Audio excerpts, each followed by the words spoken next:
भावना की आंखें फटी की फटी रह गई जब उसने आशा का नाम सुना, लेकिन उसने जल्दी ही अपने आप को संभाला और अनिका से कहा, अन्नी, आशा ने 3 साल पहले नौकरी छोड़ दी। उसके माँ बाप गांव में रहते थे और उसकी शादी होने वाली थी। अब तक तो वो 30 साल की हो चुकी होगी और मुझे तो लगता है कि उसकी शादी हो गई होगी और उसके बच्चे भी होंगे। अन्नी, तुम आशा के बारे में क्यों पूछ रही हो? ओह, अनिका ने ऐसे जवाब दिया जैसे कि उसे कुछ समझ आ गया हो। उसने हंसते हुए कहा, आशा ने ही मेरी मॉम के खिलाफ गवाही दी थी ना, कि मेरी मॉम ने दादी को सीढ़ियों से नीचे धक्का दिया है। लेकिन आपने तो अभी अभी देखा ना, मेरी मॉम और दादी के बीच एक माँ बेटी का रिश्ता है। दुनिया में कई लोग गलतफहमियों और साजिशों की वजह से अंधे हो जाते हैं, लेकिन परिवार से बने रिश्ते कभी बदलते नहीं हैं। मेरी मॉम कभी दादी को सीढ़ियों से नीचे धक्का नहीं दे सकती। इसीलिए मैं आशा से मिलकर पता लगाऊंगी कि उसने झूठी गवाही क्यों दी। इससे कोई फर्क नहीं पड़ता कि आशा अब गांव में रहती है। मैं उसे ढूंढ लूंगी। Thank you Bhavna aunty, good bye.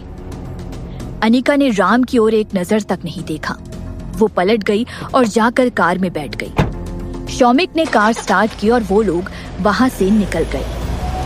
Ram ने उस कार को अपनी नजरों से दूर जाते हुए देखा और उसे बहुत बेचैनी और उदासी महसूस हुई। उसकी वाइफ और बेटी जो उससे इतना प्यार करती थी, अब उसकी ओर एक नजर देखने को भी तैयार नहीं थी। यहाँ तक कि अब उसकी माँ भी उसे छोड़कर चली गई थी।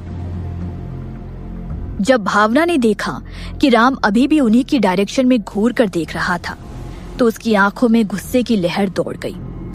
लेकिन उसने मुस्कुराते हुए प्यार से कहा, राम, माँ और दीदी चली गई है, हमें भी अंदर चलना चाहिए।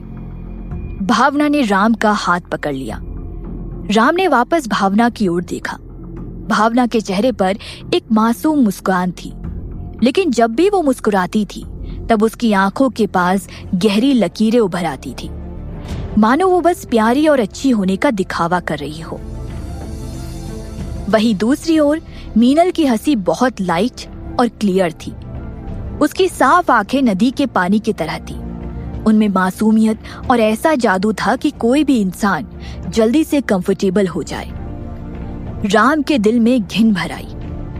उसने भावना से अपना हाथ छुड़ा लिया और नाराज होते हुए कहा, आगे से बड़े बड़े कॉस्मेटिक शॉप से मेकअप खरीदना बंद कर दो। मीनल की ओर देखो, उसने 1 रुपया भी खर्च नहीं किया है और फिर भी वो तुमसे यंग दिखाई देती है, और तुम ऑलरेडी 45 की हो रही हो इस साल। आगे से ऐसा हैवी मेकअप मत करना।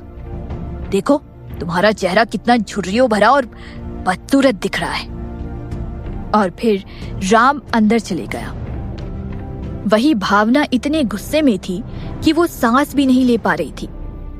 उसके चेहरे पर लगा मेकअप खूबसूरत और डेलिकेट था, है ना? राम अक्सर उसे कहता था कि उसके चेहरे पर ऐसा मेकअप बहुत जचता है और वो एक खूबसूरत एक्ट्रेस है। लेकिन अब मीनल की ओर सिर्फ एक बार देखने पर वो उसे ऐसे नीचा दिखा रहा था। ठीक है Meenal, Anika, just wait and see. Car में शौमिक ने अनिका को रियर व्यू मिरर से देखते हुए कहा, मैडम, आपने अभी भी भावना को आशा के बारे में क्यों बता दिया? आपकी इस हरकत से कहीं भावना अलर्ट ना हो जाए। अनिका के चेहरे पर मुस्कान छा गई और उसने आराम से कहा, शायद मैं भावना को अलर्ट करना चाह रही थी। 3 साल पहले जो कुछ भी हुआ उसका हमारे पास सिर्फ एक क्लू है और वो है आशा। लेकिन भावना ने डेफिनेटली आशा को किसी जगह अच्छे से छुपा कर रखा होगा। अभी उसके बारे में कुछ भी पता लगा पाना हमारे लिए बहुत मुश्किल होगा। अब जो कि मैंने हमारे दुश्मन को आगाह कर दिया है, तो भावना का डर उसे कोई ना कोई कदम उठाने के लिए मजबूर कर देगा। हमें बस सुरागों का पीछा करते हुए आशा को ट्रैक करने की जरूरत है और हम भावना का वेट कर सकते हैं ताकि वो खुद अपनी गलती कबूल कर ले। शौमिक ने अनिका की ओर तारीफ भरी नजरों के साथ देखा। उसकी नजरों में उसकी मैडम एक बहुत ही स्मार्ट लड़की थी। वो हमेशा अपने पास एक प्लान रखती थी और बहादुरी से दुनिया का सामना करती थी। मैडम, बॉस ने मुझे ऑर्डर दिया है कि अगर आपको किसी भी चीज की जरूरत हो तो आप मुझे बता सकती हैं। क्या आप किसी को भावना की हर चाल और मोबाइल हिस्ट्री को ट्रैक करने के लिए किसी को भेजना चाहती हैं? अनिका की आंखें चमक उठी। अभी वो अपने मन में यही सोच रही थी, लेकिन शौमिक से इस बात की रिक्वेस्ट करने के लिए वो बहुत शर्मा रही थी। शौमिक चिराग के लिए काम करता था और कल ही उसकी चिराग के साथ अनबन हो गई थी, लेकिन अनएक्सपेक्टेडली चिराग ने सब कुछ सेटल कर दिया था। हाँ, हमें अभी इसी वक्त भावना पर किसी को नजर रखने के लिए भेजना चाहिए। मुझे पूरा यकीन है कि वो जल्द ही कोई ना कोई कदम जरूर उठाएगी, अनिका ने कहा। ओके मैडम, शौमिक ने सर हिलाते हुए कहा। दादी कार की बैक सीट में बैठे खिड़की के बाहर बड़े जोश के साथ सब कुछ देख रही थी। वो 3 साल से घर से बाहर नहीं निकली थी और अब उन्हें सब कुछ बहुत इंटरेस्टिंग लग रहा था। अन्नी, आरुष कहाँ है? आरुष तुम्हारे साथ क्यों नहीं आया? दादी ने अचानक पलटकर अनिका से पूछा। आरुष का नाम सुनकर अनिका को बहुत हेल्पलेस महसूस होने लगी। उसी लड़के की वजह से अनिका और चिराग में अनबन चल रही थी। अब दादी, आरुष बहुत बिजी है, प्लीज आप उसकी बात मत कीजिए। मैं और वो, अनिका ने बड़े ध्यान से अपने शब्दों को तोला और अपनी दादी को समझाते हुए कहने लगी। मीनल बहुत हैरान नजर आ रही थी। उसने कहा, अनी, माँ अभी भी आरुष के बारे में बात क्यों कर रही हैं? तुम कल रात चिराग को लेकर घर गई थी ना? तुमने चिराग को माँ से नहीं मिलवाया? वो अनिका बहुत परेशान हो गई। उसने अपनी मॉम को कल रात हुई सारी बातों के बारे में बताया।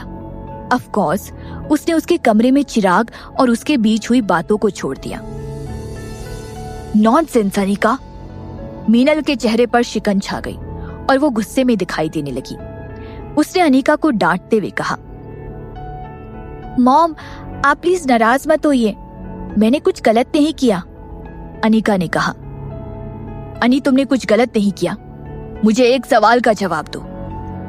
अगर तुम पहली बार कपूर फैमिली से मिलने जाओ और चिराग का भी वहां कोई एक्स फियांसी हो और वो एक्स फियांसी वहां मौजूद हो और चिराग भी बिल्कुल वैसा करे जैसा कल तुमने किया, वो अपनी दादी के सामने अपने एक्स फियांसी के साथ प्यार में होने का नाटक करे, लेकिन तुम तो चिराग की वाइफ हो ना, तुम वहां एक अजनबी बनकर सब कुछ खड़ी खड़ी देखती रहोगी? क्या तुम्हें अच्छा लगेगा ये सब देखकर? अनिका के पास अचानक कहने के लिए कुछ नहीं था। ऑफ कोर्स उसे बुरा लगेगा। जैसे ही उसने चिराग को किसी एक्स फियांसी के साथ इमेजिन किया, अनिका बेचैन हो गई। वो उनके बीच हुई इंटीमेट चीजों के बारे में गैस करने लगी। वो पक्का जेलस होगी और बहुत बुरा भी फील होगा। मीनल ने अपनी बेटी के परेशान चेहरे की ओर देखा। वो जानती थी कि ये उसकी जिम्मेदारी थी। जब उसकी बेटी 18 साल की हुई और प्यार के मायने समझने लगी थी, तब उसने अपने पेरेंट्स की बर्बाद होती हुई शादी को देखा। फिर उसकी बेटी 3 साल तक दिन रात काम करने लगी ताकि वो पैसे कमा सके और आरुष के साथ उसका रिलेशनशिप भी खत्म हो गया। अनिका नहीं जानती थी कि प्यार कैसे किया जाता है। अन्नी, क्या तुम जानती हो कि तुमने क्या गलत किया? मीनल ने सोचा कि अनिका के साथ इस मामले के बारे में अच्छे से बात करना बहुत जरूरी था। उसने कहा, तुम्हारी लाइफ में पहले एक इंसान था, वो भी बहुत लंबे समय के लिए। उस इंसान का तुम्हारे साथ एक ऑफिशियल रिलेशनशिप था। यह ऐसी बात है जो हर एक मर्द को चुभती है। तुम्हारी दादी तुमसे बहुत प्यार करती है।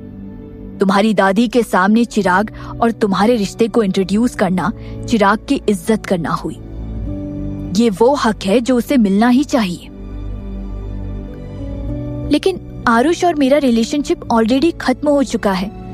चिराग मुझ पर भरोसा क्यों नहीं?